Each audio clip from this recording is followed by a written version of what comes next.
नमस्कार दर्शक बंधु आज मु गोटे मुख्य प्रसंग जोटा कि बड़ समस्या पश्चिम ओडिशा में सारा ओडिशा रे किडनी जनित समस्या वृक जनित समस्या को नहीं आलोकपात करने जाऊँगी। आपण आपण किडनी को केमती भल करी रखिबे। आपण प्रबल मात्रा पानी पियंतु। डिहाइड्रेशन होची डिहाइड्रेशन को प्रिवेंट करंतु। जदि झाड़ा बांती होची ओआरएस ठीक मात्रा पियंतु बा पानी जलीय द्रव्य ठीक हिसाब से नियंतु।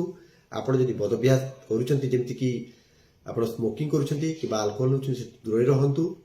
आपण आपणकर ब्लड प्रेशर कंट्रोल करतु। लुण रिस्ट्रिक्ट करंतु।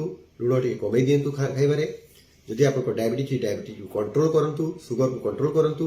ता संगे संगे जदि आपण एक्सरसाइज को आपण वजन जदि बेसी अछि आपण वजन कमई दियंतु एवं आपण एक्सरसाइज रेगुलरली करंतु।